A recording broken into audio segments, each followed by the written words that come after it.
나는 참 포도나무요 내 아버지는 농부라. 무릇 내게 붙어있어 열매를 맺지 아니하는 가지는 아버지께서 그것을 제거해 버리시고, 무릇 열매를 많이 맺는 가지는 더 열매를 맺게 하려 하여 그것을 깨끗하게 하시느니라. 너희는 내가 일러준 말로 이미 깨끗해졌으니 내 안에 거하라. 나도 너희 안에 거하리라. 가지가 포도나무에 붙어있지 아니하면 스스로 열매를 맺을 수 없음같이 너희도 내 안에 있지 아니하면 그리 하리라. 나는 포도나무요 너희는 가지라. 그가 내 안에 내가 그 안에 거하면 사람이 열매를 많이 맺나니 나를 떠나서는 너희가 아무것도 할 수 없음이라. 사람이 내 안에 거하지 아니하면 가지처럼 밖에 버려져 마르나니 사람들이 그것들을 모아다가 불에 던져 살리느니라. 너희가 내 안에 거하라. 너희가 내 안에 거하고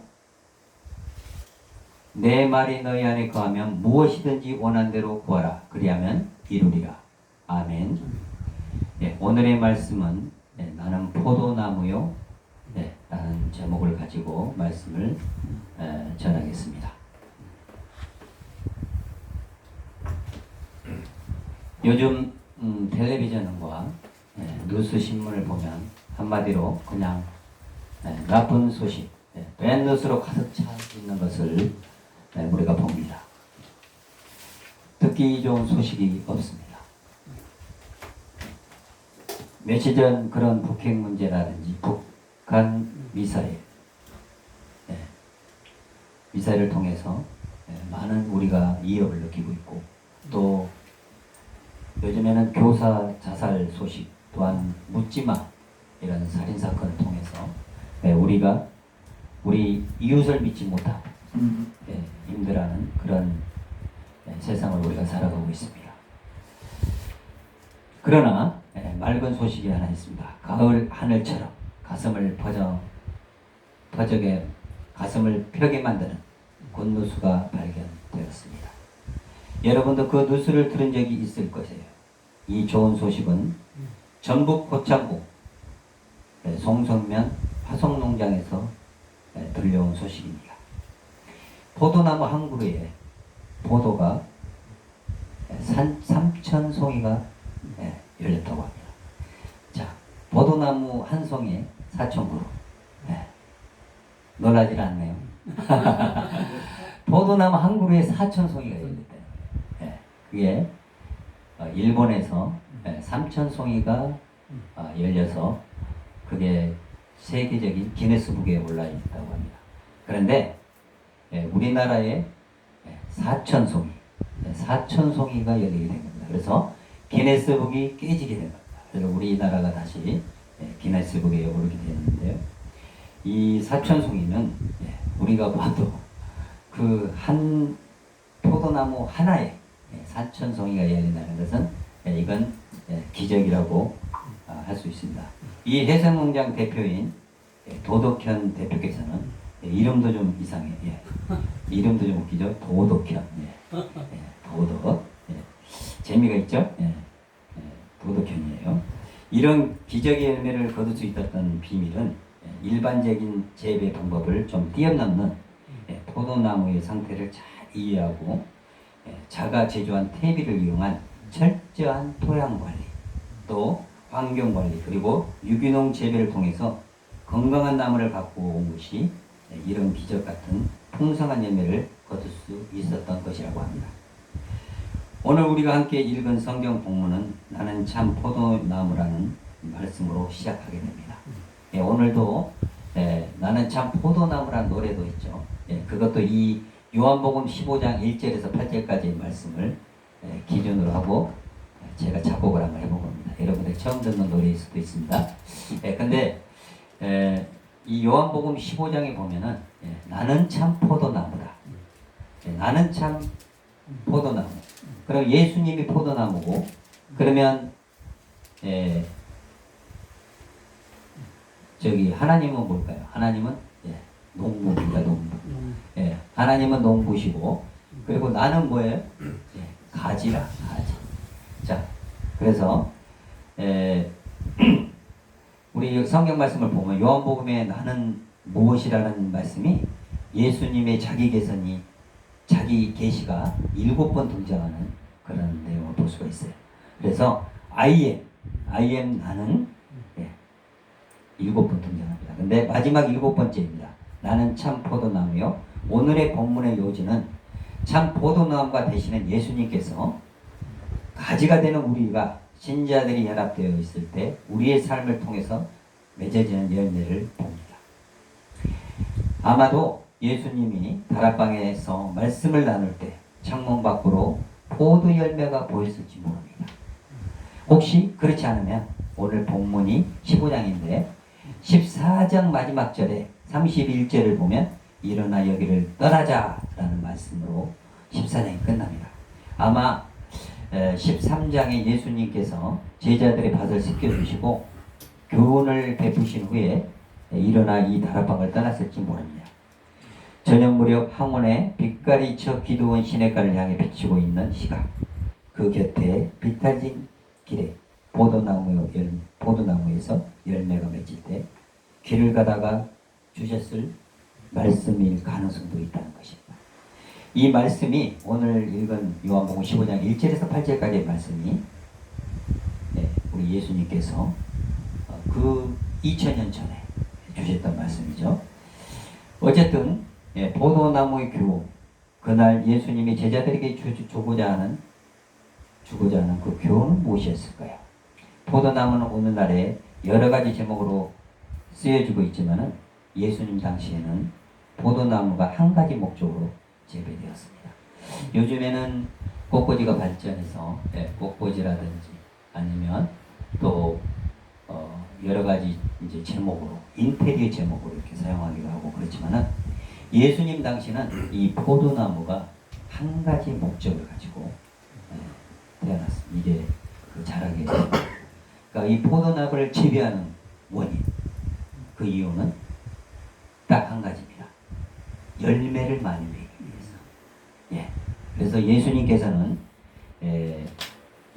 우리 오직 한 가지 목적이 열매를 많이 맺기 위해서, 열매를 많이 맺어서 그 열매로 우리가 풍성해지는 것, 이걸 맺기 위해서 포도나무에 존재가 있는 것이라고 저는 생각합니다. 본문 5절 말씀을 같이 한번 우리가 통독을 한번 해봤으면 좋겠습니다. 본문 5절 말씀 우리 한번 찾아보실래요? 아까 우리 읽었지만 본문의 5절 말씀은 어떻게 시작되어 있냐면요.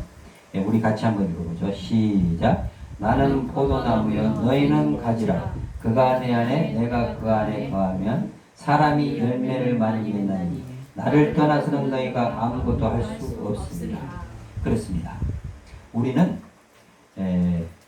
예수님께서 말씀하신 것이 예수님께 붙어 있어야 됩니다. 붙어 있지 않고서는 우리가 열매를, 만약에 가지가 무성한데 포도 열매가 맺혀지지 않았다.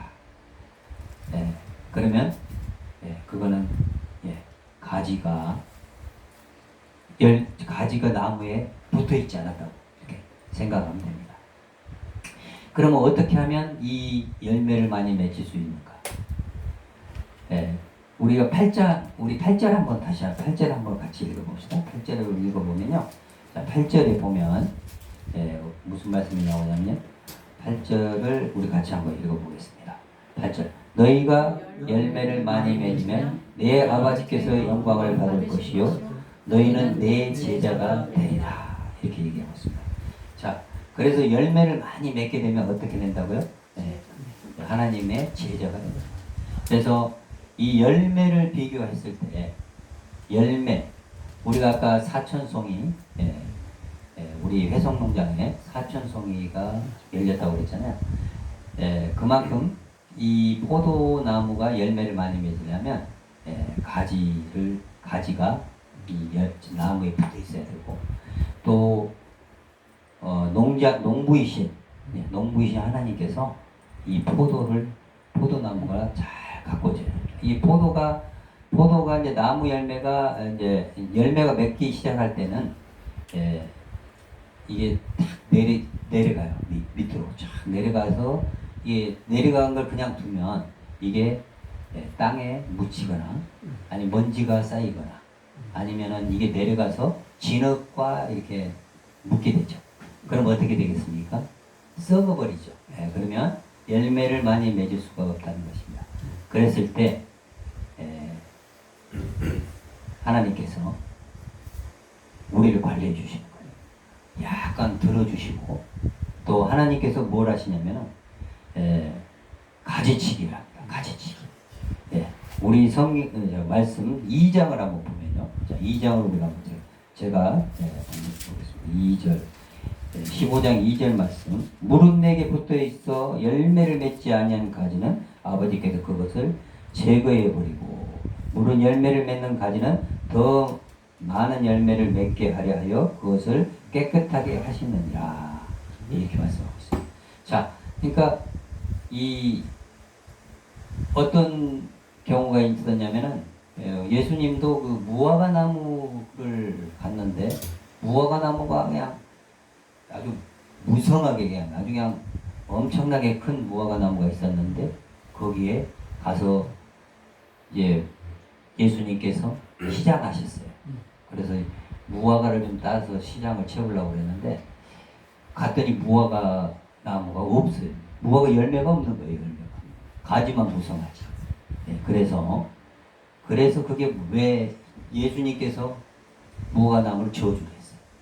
그랬더니 이제 제자들과 사역을 마치고 돌아오는 게 제자들이 보니까 예수님 무화과 나무가 말라버렸어요. 예수님께서 저주를 해버리니까 무화과 나무가 말라버렸던 그런 사건이 일어났습니다. 그랬듯이 그러니까 가지를 우리가 가지치기를 잘 해줘야 되는 것이죠. 이 가지치기에는 여러 가지 이유가 있죠. 사실 가지치기라는 것은 우리가 많이 들어봤죠. 농사를 지신 분들은 가지치기에 대해서 많이 들어봤지만 농사를 짓지 않는 분들은 가지치기에 대해 전혀 몰라요. 근데 이 가지치기를 왜 하냐면은 가지치기를 안 하면 이 가지가 다 이 밑에 뿌리에서 올라오는 이 성분을 다 먹어버려요. 그래서 가지만 무성하고 열매를 맺지 못하는 것입니다. 그것이 포도나무가 열매를 많이 맺느냐 못 맺느냐. 그래서 포도나무도 가지치기를 해주는 거예요. 그래서 가지가 너무 풍성한데 열매가 없다. 그것은 가지치기를 안 해줬거나 또 이 포도나무가 처졌을 때 올려주지 못했거나 농부가 관리를 잘 못했을 때 열매를 많이 맺지 못하는 것을 봅니다. 오늘 본문은 이제 첫째, 우리는 가지로서 예수님께 붙어 있어야 된다. 이런 말씀을 주십니다. 붙어 있으라. 그러니까 나는 포도나무요, 너희는 가지라.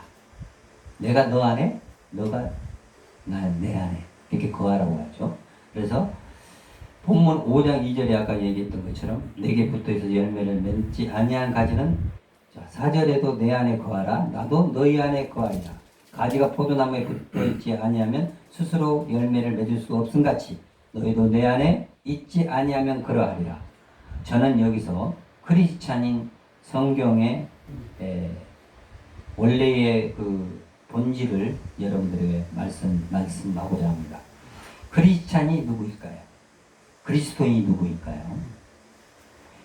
예수에게 붙어있는 사람이 그리스도인, 그냥 교회에 나온 사람이 아닙니다. 예수께 붙어있는 사람이 크리스찬이죠. 그리고 그냥 교회에 나온 사람이 아니다는 것입니다. 교회에 나오고서 안 믿는 사람도 꽤 있어요. 그리스도인은 세례를 받거나 침례를 받은 사람이 아닙니다. 그 세례를 받아놓고 예수님과 상관없게 살아요.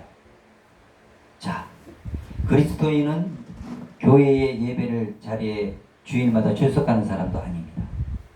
예배 자리에 나오면서도 그리스도에 대한 진정한 신앙 고백을 못하고 그런 사람들이 얼마든지 있어요. 그리스도인은 그리스도에게 속해 있는 사람입니다. 속해 있는 사람. 크리스찬이란 말은 본래 히라보로 크리스티아노스라고 말해요. 히라보로. 라틴어로는 크리스티아누스. 단어적 정의, 사전적 정의는 무엇이냐면요. 그리스도에게 belonging to, belonging to 하는 사람. 그리스도에게 속해 있는 사람을 뜻해요. 그는 더 이상 내 인생의 내 것으로 생각하지 않습니다. 그리스도에 속해 있기 때문에 철저하게 그리스도의 뜻을 묻고 그리스도 중심의 인생을 살아갑니다. 제가 성경을 처음 배우기 시작했을 때 어떤 선교사님 중에 한 분이 영어로 크리스찬의 정의를 가르쳤던 것을 오래전 세월에 많은 시간이 흘렀는데도 그게 기억이 납니다. 크리스찬은 우리가 크라이스트, 여러분 들어봤죠? 크라이스트. 크라이스트의 IAN이 이 어미가 붙는 거죠. IAN. 영어로 따져보면 크라이스트 플러스 IAN이 붙어 있을 때 선교사님이 이 단어의 뜻을 I am nothing이라고 얘기했어요. 나는 아무것도 아니다. 그러면 무엇이냐? 크라이스트 에브리띵. 그리스도가 모든 것이고 나는 아무것도 아니라는 것을 아는 사람. 그 아는 사람이 크리스찬이라고 했습니다. 그래서 그 선교사님이 우리는 이제 제가 지금 한 30년 전에 제가 처음 교회 나갔을 때 선교사님이 된 말씀을 영어로 가르쳐줬던 그 말씀이 생각이 듭니다. 그래서 포도나무 가지가 포도나무에 붙어있지 않으면 아무것도 아니라는 것입니다.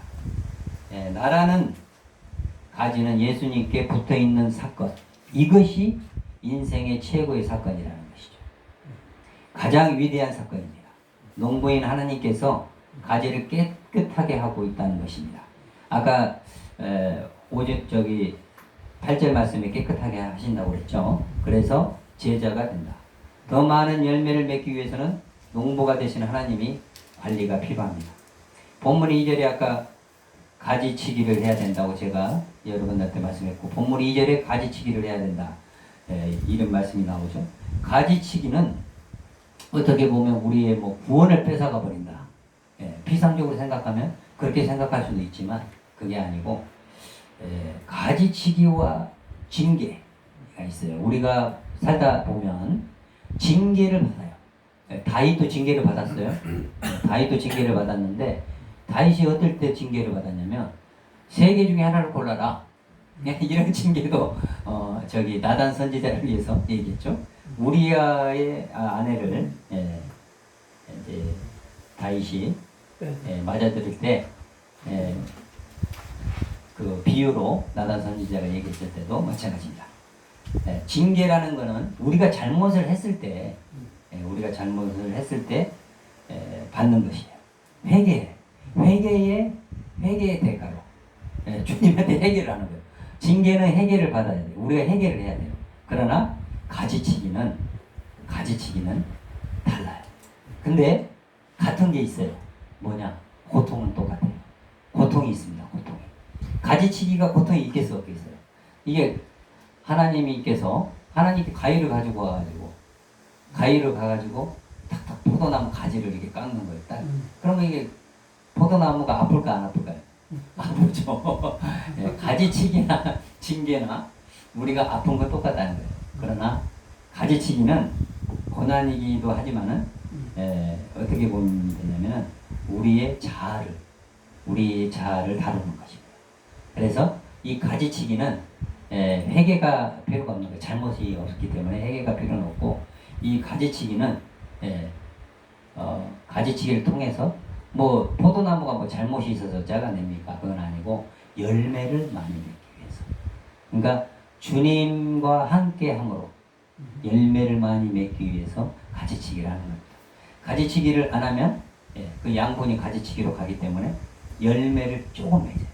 자, 여러분들은 열매를 전혀 없는 사람입니까? 아니면 열매를 조금 맺은 사람입니까? 아니면 더 많은 열매를 맺으신 분입니까? 네, 한번 말씀해 보십시오. 우리 연집사님은 열매를 어떻게 전혀 없습니까? 아니면 조금 맺었습니까? 아니면 더 많은 열매를 맺어서 예. 나눠주려고 그랬지. 나눠주려. 예. 그렇죠. 열매를 많이 맺어서 예, 나눠주는 예, 그런 우리 모든 성도님들이 되었으면 좋겠습니다. 아멘. 예, 가지를 치지 않으면 아까 양분을 막 빨아먹어서 그 막 가지는 풍성한데 열매가 없어요. 열매가. 자, 우리 크리스찬들도 열매가 없으면 안 된다. 예, 그런 뜻에서 오늘 예, 열매에 대해서 예수님은 말씀하고 계십니다. 히브리서 12장 6절에 보면 주께서 그 사랑하시는 자를 징계하시고 그가 받아들이는 아들마다 채찍질 하심이라 하였으니 우리가 어릴 때 부모님도 자녀들을 위해 채찍질을 듭니다. 자, 여기 보면 히브리서에 채찍질을 든다는 거. 예, 그거. 자, 그러면 여러분들 우리 옆 사람들한테 한번 이렇게 지금 여러분들의 상태가 어떤지 좀 물어봤으면 좋겠어요. 혹시 여러분 채찍질 당하지 않습니까? 아니면은 여러분 혹시 가지치기를 당하지 않고 계십니까? 한번 물어봐요. 저기 어떻게 우리 이현행 성도님 혹시 가지치기를 당하고 계시지 않습니까? 네, 그렇습니다. 네, 때로 가지치기도 고난이기도 하지만 고난 속에 열매를 맺혀집니다. 네, 그래서 히브리 기자는 12장 6절에 주께서 그를 사랑하시는 자를 징계하시고 그가 받아들이는 아들마다 채찍질 하심이라. 우리가 어릴 때 부모님의 자녀들을 위해서 부모들이 채찍질을 많이 들었어요. 지금은 채찍질 들면 저기 신고 들어가요. 그래서 예, 신고 들어가서 부모가 학대했다고 이렇게 신고 들어가지만 우리 어렸을 때는 부모님들이 많이 채찍질을 들었습니다. 해초리를 들었죠. 예, 그래서 종아리도 많이 맞고 그러면서 자랐습니다. 그것은 왜 그러냐면 부모님이 우리를 미워서 때렸을까요? 그건 아니잖아요. 채찍질은 우리를 잘 되라고. 예, 그렇죠. 잘하시네요. 잘 되라고 때리신 거예요. 근데 그래서 하나님께서도 우리에게 채찍질을 들으신다. 그리고 우리에게 때론 가지치기를 하신다. 우리 자아를 이렇게 만지시는 거예요. 그래서 더 많은 열매를 맺을 수 있도록 이렇게 만드는 게 채찍질입니다. 그래서 사랑의 매를 드는 것이죠. 히브리서 12장 11절에 보면 히브리서 12장 11절에는 이런 말씀이 나와요. 무릇 징계가 당시에는 즐거워 보이지 않고 슬퍼 보이나 후에 그로 말미암아 연단받은 자들은 우와 평강의 열매를 맺으니라. 아멘. 네. 채찍질이 처음에는 아주 굉장히 힘들죠. 채찍질 좋아하는 사람이 있겠습니까? 그러니까 맞고 말들래 안 맞고 말들래 이렇게 물어보면 맞고 말 들은 게 아니라 맞고 말 듣죠. 그러나 그래도 말을 안 들어요. 우리 연집사님 어렸을 때 말을 좀 잘 들으셨나요? 부모님 말씀을 네? 기억이 안 나요? 네. 그렇지도 않지.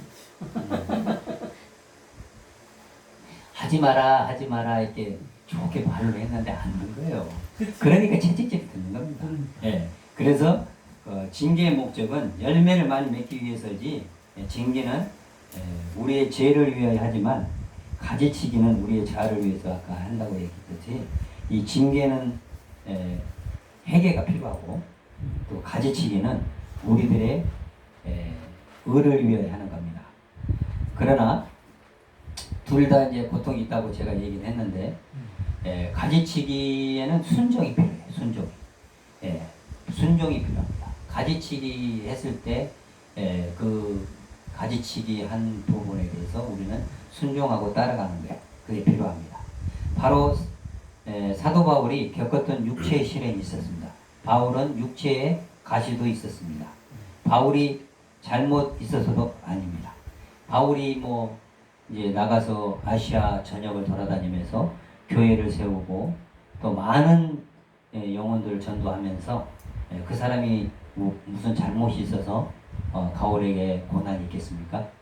바울은 그 고난을 통해서 하나님 앞에 더 의지하게 되고 또 하나님의 그 고난을 받음으로써 더 집중하게 됩니다. 바울의 사역에 더 집중하게 되고 늘 성찰하게 된 거죠. 사람이 고난이 없으면 어떻게 될까요? 예, 사람이 잔잔하면 어떻게 되죠? 지금 여러분들 잔잔하고 덥죠? 그러니까 살살 눈이 감기죠?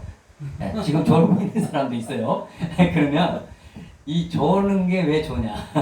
잔잔했을 때 좋은 거예요. 잔잔했을 때, 조용했을 때, 예? 조용하고 아무 이렇게 굴곡이 없을 때.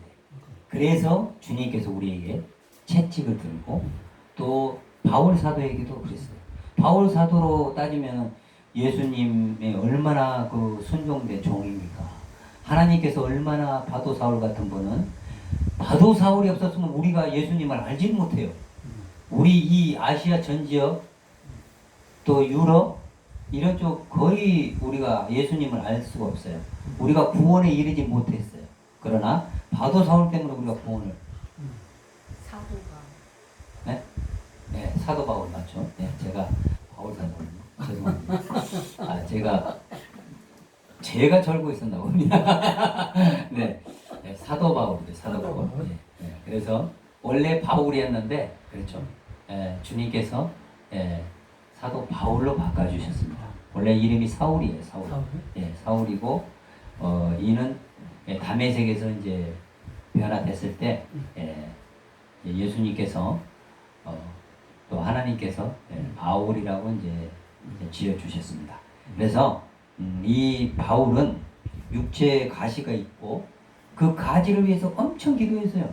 바울 사도는 아니 사도 바울은 왜 내가 자꾸 바울이라고 그러죠? 원래 이제 뭐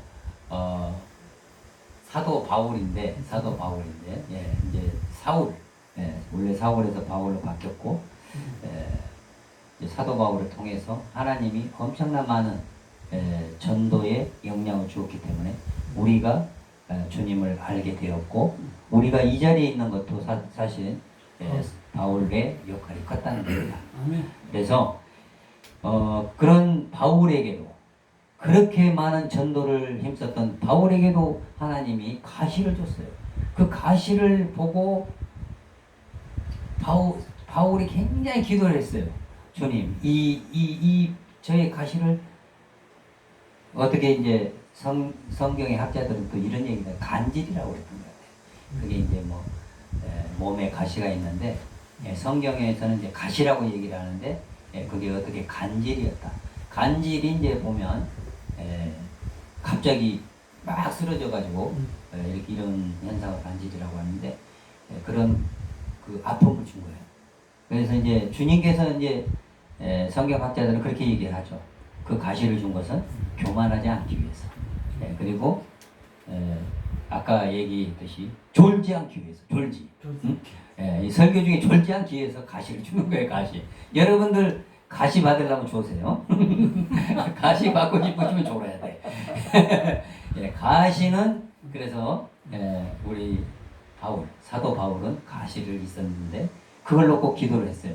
근데 끝까지 주님께서 그거는 치유하지 않으셨어요. 죽은 사람까지 살린 우리 바울 선생님께서도 자기 가시는 기도했지만 고치지 못했습니다. 그래서 야고보서 1장 3절에는 이런 말씀이 나옵니다. 이는 너희의 믿음의 시련이 인내를 만들어내는 줄 너희가 알미라. 인내는 온전히 4절 보면 인내를 온전히 이루라. 이는 너희로 온전하고 구비하려 조금도 부족함이 없게 하려 함이라. 주님께서 과일을 들고 가지치기를 할 때 우리는 너무 하나님을 원망하면 안 됩니다.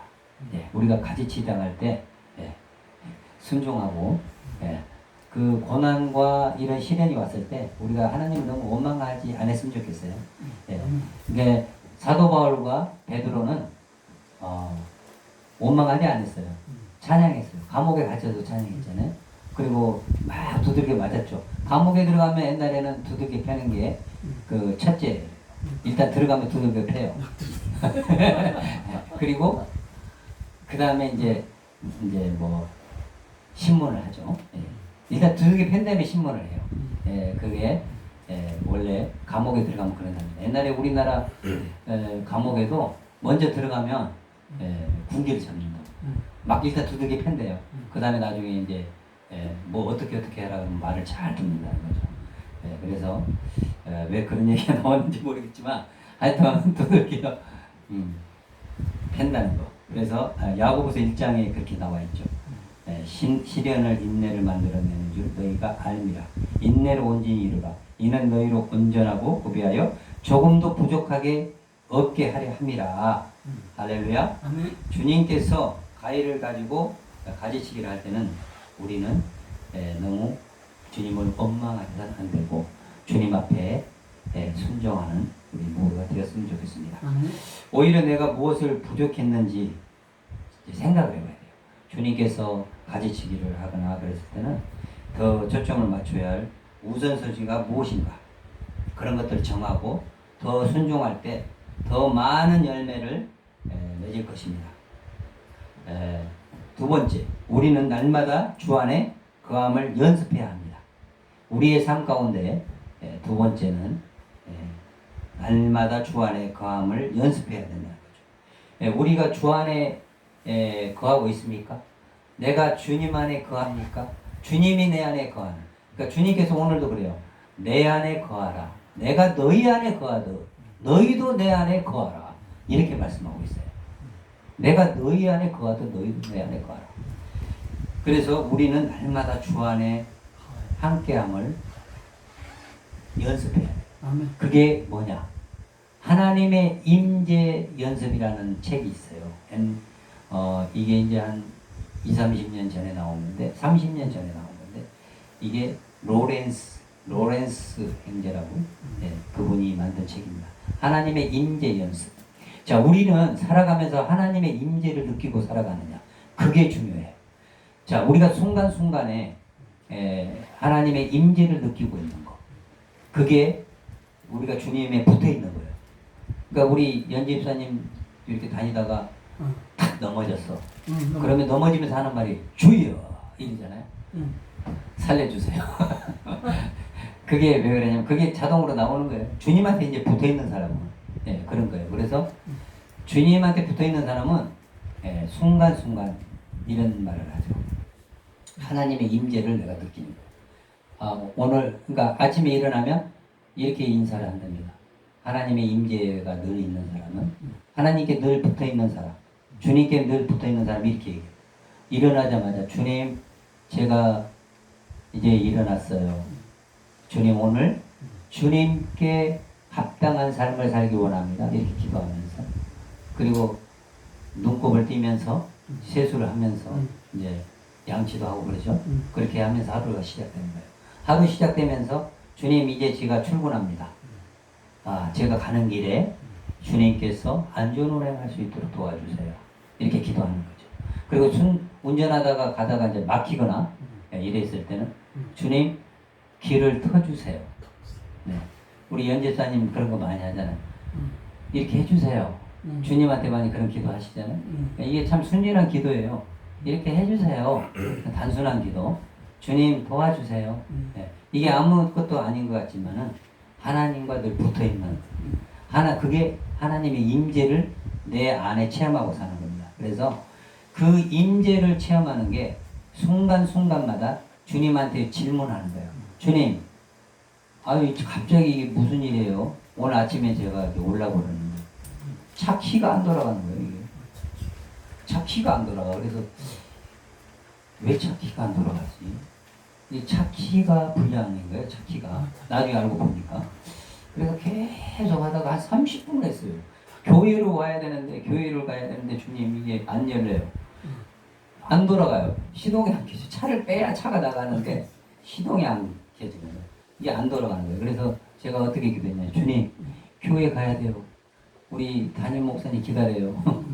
주님, 이거 좀 풀어주세요. 이렇게 기도했어요. 그랬더니 한참 이렇게 하니까 되는 거예요. 네. 그래서 왔어요. 그렇지 않으면 오늘 제가 이 자리에 없었을 것 같습니다. 네, 그래서 이렇게 오게 되었는데, 그러니까 우리가 순간순간 이렇게 힘들 때, 또 기쁠 때, 주님 오늘 너무 내가 기뻐요. 네. 오늘 연집사님 만나서, 또 이현영 성도님 만나서 오늘 같이 밥 먹으러 가요. 기뻐요. 같이 대화하고 같이 나눠요. 기뻐요. 이렇게 하나님한테 순간순간 기쁨을 나누는 거. 기쁨도 하나님한테 나누고 또 내가 이 어려움이 있을 때 하나님 앞에 순간순간 느끼는 거. 이게 주님 앞에 붙어있는 삶. 그 다음에 주님과 임재하는 삶. 이것입니다. 그래서 우리 모든 성도님들이 주님 안에 날마다 주 안에 거하는 연습을 해야 된다는 것입니다. 아멘. 15장에 반복적으로 나옵니다. 4절에 내 안에 거하라. 5절에 내가 그 안에 거하면 사람이 열매를 많이 맺는다. 6절에 사람이 내 안에 거하지 아니하면 7절에 너희가 내 안에 거하고 내 말이 너희 안에 거하면 무엇이든 원하는 대로 구하라. 그리하면 이루리라. 성경학자 중에 블루스 윌킨스라는 사람이 있습니다. 이분의 말은 이 거하라는 말. 오늘 요한복음의 1장에서 8절까지 거하라, 거하라. 이게 되게 많이 나오죠. 너희는 내 안에 거하라. 이 거하라는 말은 강한 명령을 하고 말했습니다. 그래서 이분이 그 포도나무라는 책을 썼어요. 참 포도나무. 요한복음 이제 15장을 읽고 참 포도나무라는 책을 썼는데 이게 베스트셀러가 됐습니다. 그래서 세계적으로 많이 팔린 책인데 그 책을 한번 여러분들도 읽어봤으면 좋겠습니다.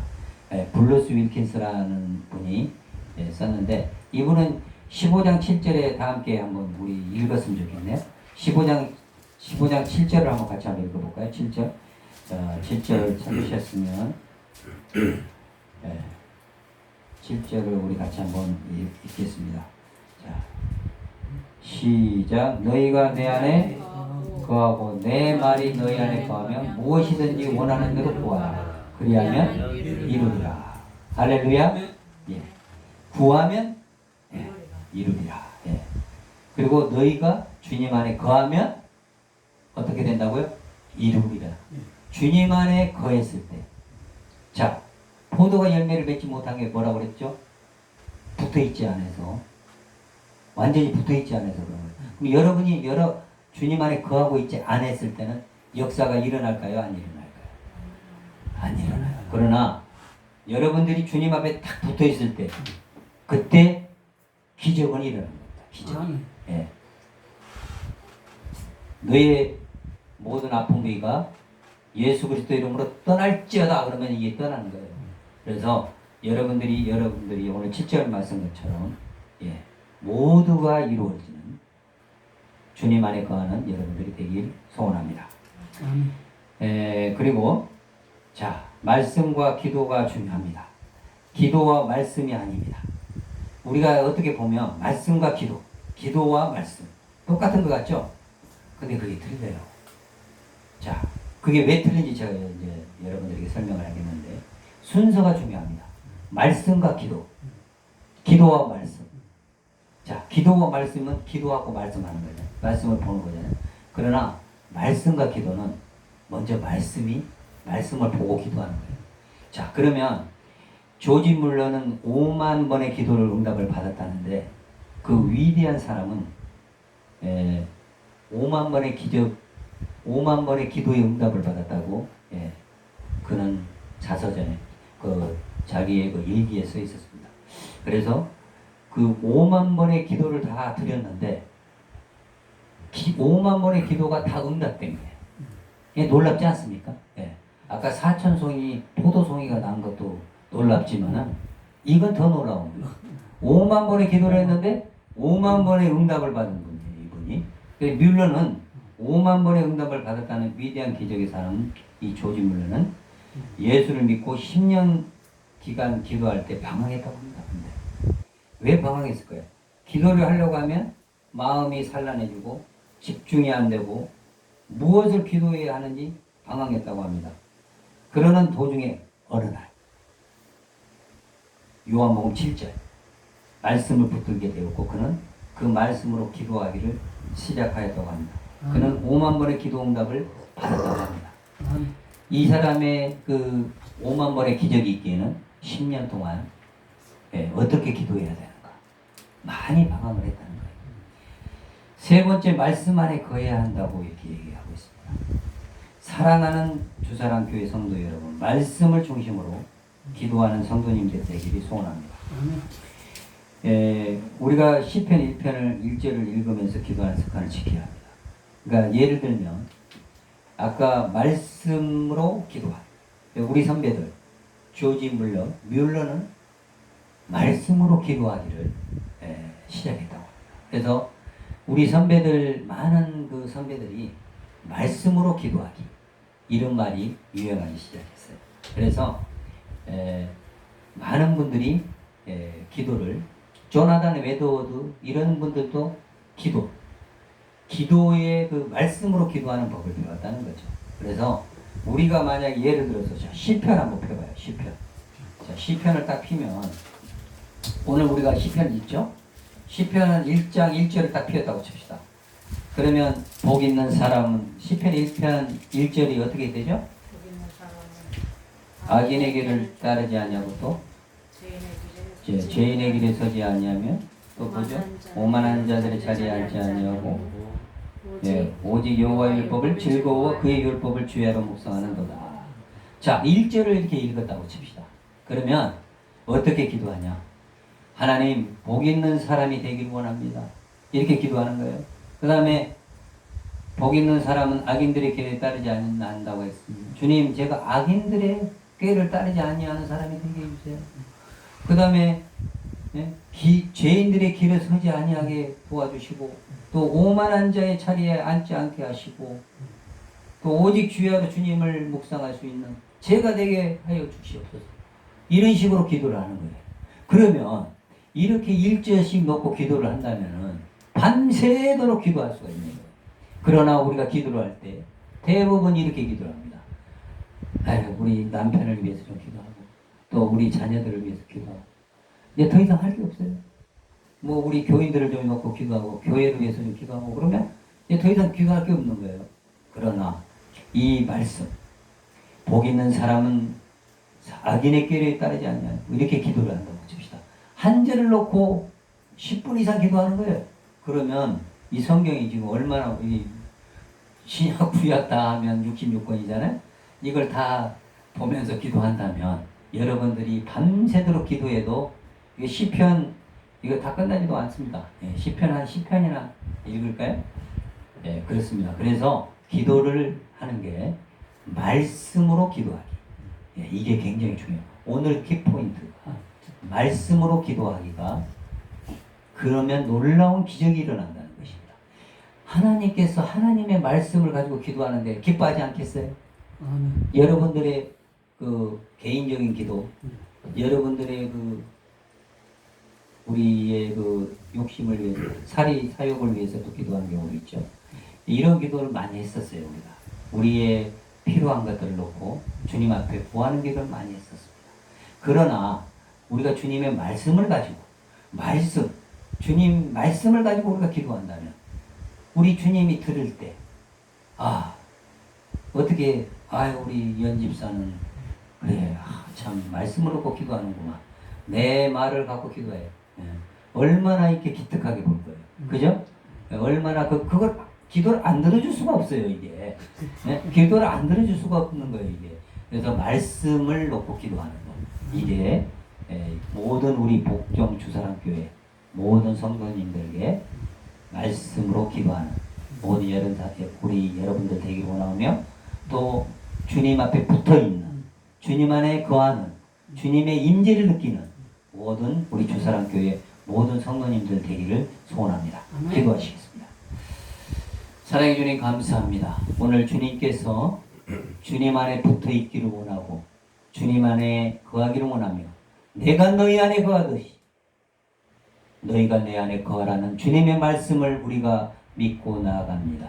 주님, 우리의 말씀, 주님의 말씀에 순종하는 우리 한 사람 한 사람이 되게 하시고 우리 한 사람 한 사람이 더욱더 주님 말씀으로 기도하는 또 세상 가운데 나가서 살아갈 때 그 말씀 가운데 우리가 모든 삶을 열매가 풍성히 맺어지는 그런 놀라운 기적의 조지 물러의 5만 가지의 기도가 응답되었던 것은 우리의 모든 기도가 응답되어지는 놀라운 기적의 역사가 있어지기를 소원합니다.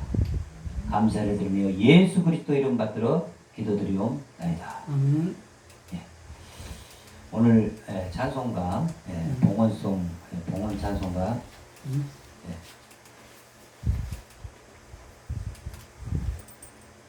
드리겠습니다.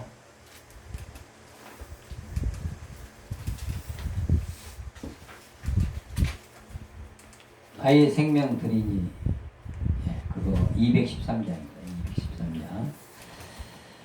213장 나의 생명 드리니 찬양하고 우리 봉헌하겠습니다.